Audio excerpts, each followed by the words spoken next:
नमस्कार। जरा सोचिए, अगर हमारे शरीर का जो मेन फिल्टर सिस्टम है वो ही काम करना बंद कर दे तो हमारे गुर्दे यानी किडनी ठीक यही काम करते हैं।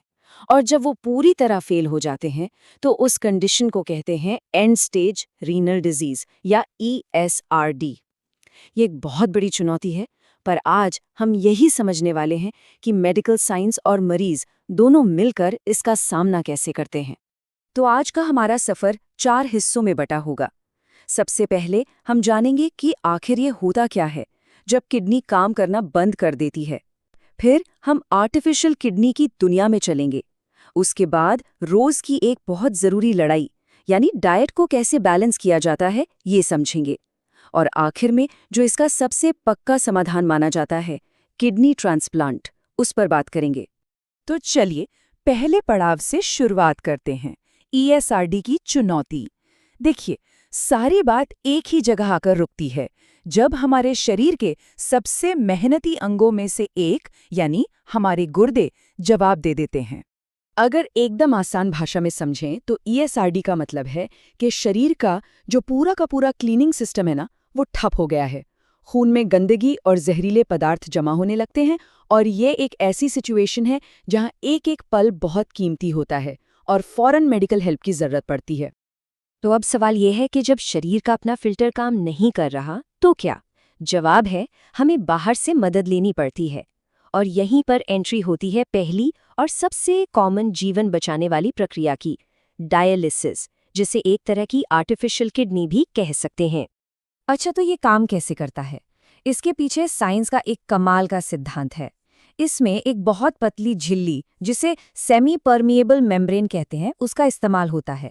ये मेम्ब्रेन ना एक स्मार्ट गेटकीपर की तरह काम करती है। ये खून में से सिर्फ खराब चीजों को बाहर जाने देती है और काम की चीजों को रोक लेती है, बिल्कुल एक असली हेल्दी किडनी की तरह।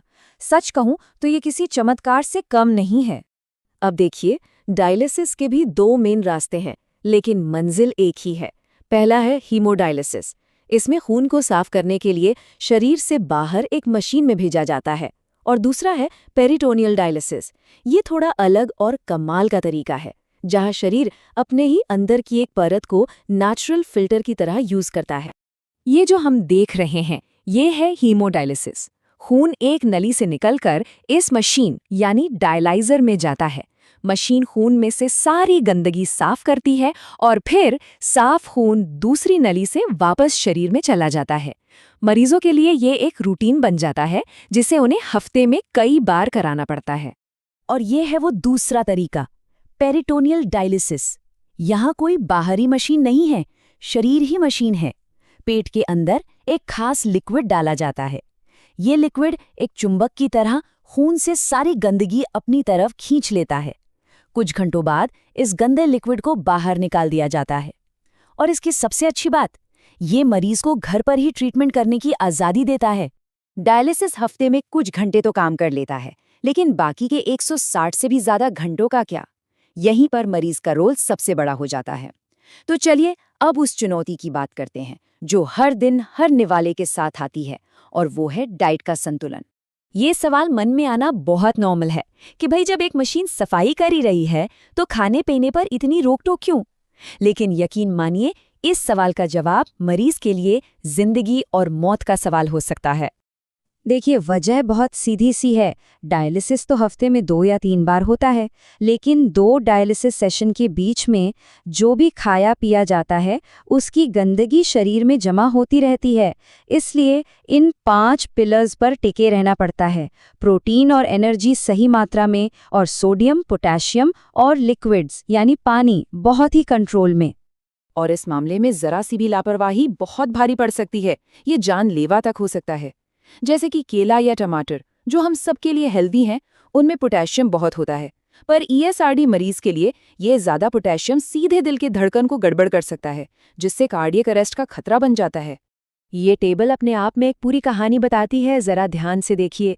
हीमोडायलिसिस पर जो मरीज है उसे प्रोटीन ज्यादा चाहिए, पर पानी की हर बूंद गिनकर पीनी पड़ती है।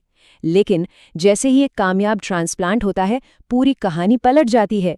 प्रोटीन की ज़रूरत थोड़ी कम हो जाती है और पानी पीने की लगभग पूरी आज़ादी मिल जाती है।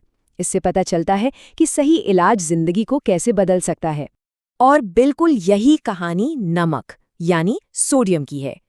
कम नमक का मतलब है कम प्यास लगेगी। कम प्यास लगेगी तो शरीर में पानी भी कम जमा होगा और इसका सीधा फायदा ये होता है कि सूजन और ब्लड प्रेशर कंट्रोल में रहते हैं, जो ESRD मरीजों के दो सबसे बड़े दुश्मन हैं। तो डायलिसिस और डाइट मैनेजमेंट ये जिंदगी को चलाते तो हैं, लेकिन ये मंजिल नहीं है। ये तो बस एक पुल की तरह हैं जो हमें आगे ले जाते हैं। असली और सबसे स्थायी समाधान है एक नई शुरुआत, एक नई किडनी। तो चलिए अब बात करते हैं सबसे आखिरी और सबसे उम्मीद भरे समाधान की, किडनी ट्रांसप्लांट। तो आखिर ये किडनी ट्रांसप्लांट है क्या? सिंपल है। ये एक सर्जरी है जिसमें किसी डोनर की हेल्दी किडनी को मरीज के शरीर में लगा दिया जाता है। और एक मजेदार बात पता है, ज्यादातर केस में पुरानी खराब किडनियों को निकाला भी नहीं जाता, बस ये नई किडनी उनकी जगह पर काम करना शुरू कर देती है और मरीज को एक नई जिंदगी मिलती है। लेकिन कहानी यहाँ खत्म नहीं होती। ट्रांसप्लांट के बाद एक अलग तरह की लड़ाई शुरू होती है। हमारा शरीर, मतलब उसका जो इम्यून सिस्टम है, वो इस नई किडनी को एक बाहरी दुश्मन समझकर उस पर अटैक कर सकता है। इसी चीज को रोकने के लिए मरीज को जिंदगी भर कुछ दवाइयां लेनी पड़ती हैं जो इम्यून सिस्टम को थोड़ा शांत रखती हैं। मतलब एक बहुत ही नाजुक बैलेंस बनाकर चलना पड़ता है। तो हमने देखा कि एक नया अंग डायलिसिस मशीन से तो आज़ादी दिला देता है, पर साथ में जिंदगी भर दवाओं की एक नई जिम्मेदारी भी दे जाता है। और ये हमें एक बहुत बड़े सवाल पर लाकर छोड़ता है कि क्या मेडिकल साइंस का अगला कदम एक ऐसी किडनी बनाना होगा जिसे शरीर कभी रिजेक्ट ही ना करे? इसका जवाब तो खैर भविष्य ही देगा।